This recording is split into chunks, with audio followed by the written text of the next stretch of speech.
Hi, welcome to the Andrew Buckle comic review of Adventure Comics, issue 438. Quite a few issues there.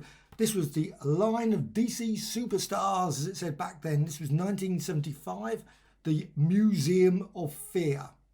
Well, not much actually set at the museum, but it's all revolving around this museum where someone's doing various dubious experiments, as you do. And the Spectre, of course, is involved. The Spectre stories, I must admit, always ended up basically the same. They were all very similar. Evil guy, blah, blah, blah. He ends up turning him into wood at the end, or turning him into plastic or molten or whatever. It was generally pretty horrible. In this one, actually, is quite restrained in comparison with the usual ones, where I thought were pretty horrible at times, to be honest. When I was reading them when I was younger, I thought, that did not look very pleasant. And there was obviously that moralistic thing. The Spectre haunts the Museum of Fear. Well, it's got this character. He's obviously doing his post round or mail round, and he's going around. And of course, he's captured by this rogue lunatic who's running the museum, or the department in the museum. And of course, he's got a few cronies that are working with him. And of course, what happens? There's a bit of an issue. Obviously, the guy tries to escape and then finds out what's actually happening. So it's obviously they want him to. Obviously, clearly the exhibits haven't been doing particularly well. So, a great solution. We are just going to add real people into the thing. So that makes it just so much better. So I assume at this point that these people here were obviously captured earlier, but obviously he's run to a dead end and there's glass, obviously, and then obviously things happen after that. But always with these things, I love. However, I always thought DC Comics missed a great opportunity. They never really had, well, like Marvel, where you had a checklist. I know they did occasionally have that sort of checklist approach, but not so often. So you would never know really what other comics they were bringing out. But anyway, you got him. Obviously, he's the detective, and he's obviously got enough power to turn around, and very unusual. He turns around and says, "Look, I'll go and investigate." Maybe that was using his obviously Spectre power to convince, because that does seem a bit risky. Because I mean, he could end up being killed. I don't think anyone would ever go solo to a. This is Central Phantom 64, it says there.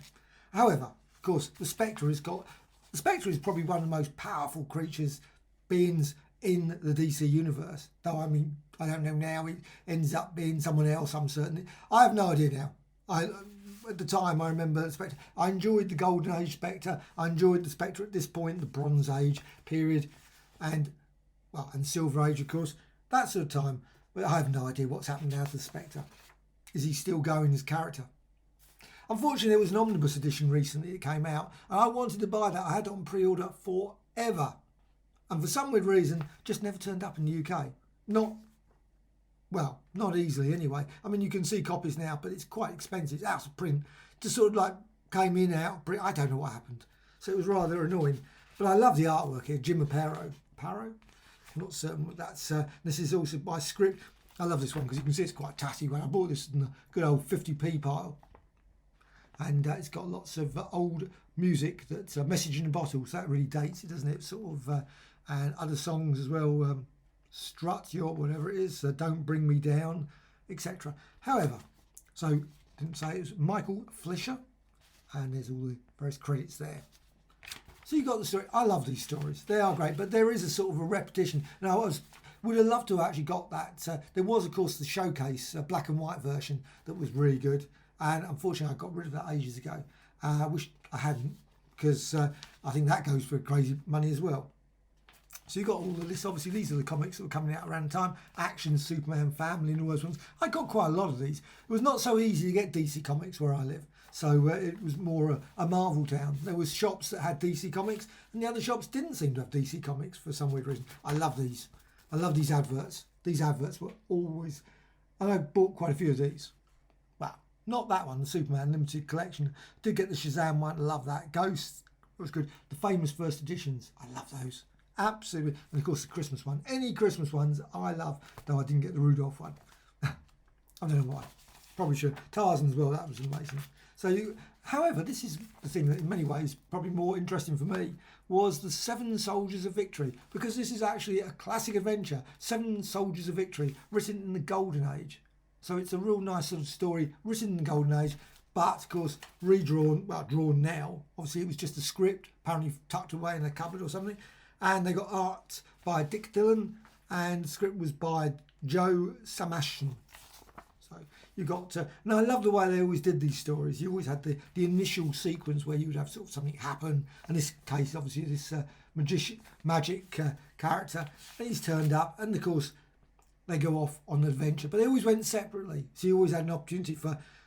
Always a bit odd. They never sort of combined particularly. I don't think there was any stories where they combined, so they would always fly off, going off on their own separate adventures.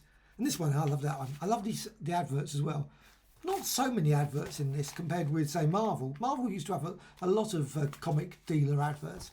DC, for some weird reason, didn't seem to have so many. So you've got the super catalogue there. Looks pretty good. 100-page illustrated one. You've got The Shining Knight, Chapter 2. And that's Howard Chaykin as well. I love Howard Chaykin's work. So that's, but it's unusual. I must admit, personally, looking at it, I wouldn't have said straight away Howard Chaykin. But anyway, it's apparently is. So and then you've got obviously more adverts there.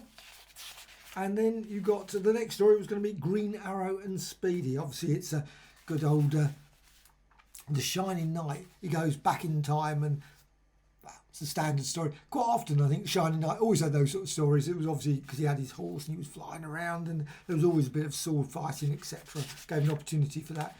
They were good. They were good stories. But unfortunately, as I haven't got the next issue, I would have to obviously try and buy a copy of issue 439. I have no idea what happened to the story after that. But it's still real nice sort of, even if it is a very tatty edition of it. But these ones I think are just great. It's nice that when I can find old copies like Adventure Comics in a sort of pile, they have lots of obviously boxes of these. Not every shop that I go to has those. I wish they would. I wish they would have a like, big back issue thing, all the tatty ones. But they never do. So, which is always a pity. But however, I think this is a great one and worth checking out if you're interested in Spectre, as well as, of course, the Seven Soldiers of Victory.